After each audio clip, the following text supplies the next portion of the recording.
What is up, everybody? So I wanted to film this video before I go off to work.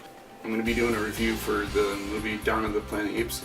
Pretty much Dawn of the Planet of the Apes takes place a few years after the events of the first one. One of the characters that you grew to love in the first movie, James Franco's character, is not in this movie. He's in this movie for like a split second and then he's pretty much out of it. But the story revolves around a new set of characters, one of which is Gary Oldman from the Dark Knight trilogy.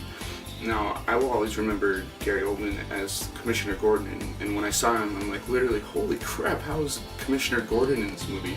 But he is, and he does an awesome part in this movie, as well as the guy that plays the main character, and he's from Zero Dark 30. I forget his name, I don't remember his name off the head, but all of these actors did a really well job in this film.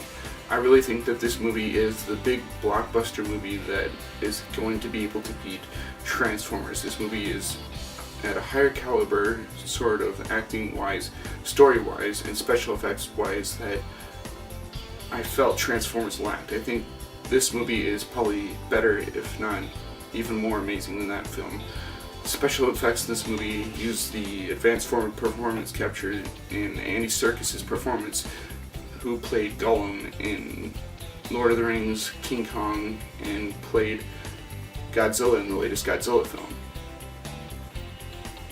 Pretty much the plot revolves around this group of humans that are stranded in San Francisco Bay. There's a building that they have kind of commandeered, and it's kind of housing not only the civilians, but as well as the National Guard unit. Now they're just trying to protect their families, as well as Caesar, who is trying to protect his families as well. And the human population is slowly dying. This is kind of the worst case scenario as far as future apocalypse scenarios goes. If you've played The Last of Us, or if you've seen the trailer for The Last of Us, this is kind of The Last of Us, but without the zombie plague and all the mutants running around killing people. This is Planet of the Apes bad, but pretty much the city is left in ruins. The city is kind of overgrown with fauna, and it's slowly crumbling. Now, the humans know that if they do not get power back, they could be lost forever. This small group of humans in California could die out, and they could be one of the few, if not the last, of their species. So they set out to talk to Caesar, trying to get the power back on. Now, there's a dam that's outside of San Francisco Bay, but it's near the encampment where the apes rule. This is bad news because some of the apes do not like the humans from what they did to them in the Rise of the Planet of the Apes. They still remember that, and the apes have grown more intelligent than the apes that we saw in the previous film. Now, they don't really speak that much, but they can speak a little bit, and they use sort of a form of sign language to communicate.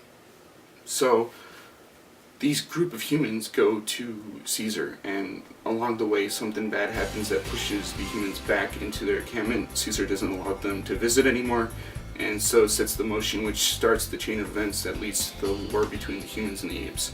Now, I was really hoping for them to show sort of what happens to the society that kind of shoots off the astronauts into space, because that's what happens in the old movies. They shoot them off to space, they come back years later, and they come back to a totally different world than what they have left it with. Now, they didn't show that in this movie. I'm hoping that in a previous movie, in a sequel to this, that they will show it, but they didn't. Now, this movie is far better than Transformers, as I've stated before, and I really do hope that people will go see this movie, will help support this movie, because I feel like it deserves it. It's one of those movies, along with Edge of Tomorrow, that really deserves the support, because the acting caliber, the special effects, the story is a lot better than that movie. And if you guys are looking for something to do this weekend, I know it's not July 4th weekend anymore, but if you guys are looking for things to do this weekend, you should definitely check it out.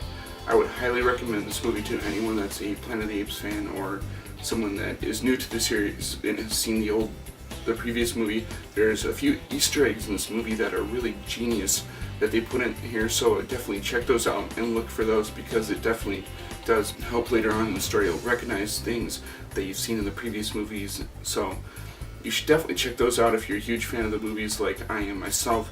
And I would say that this movie is definitely worth the price of the admission ticket. So definitely check this movie out while it's in theaters. And as always, guys, I'll see you in the next one. Peace.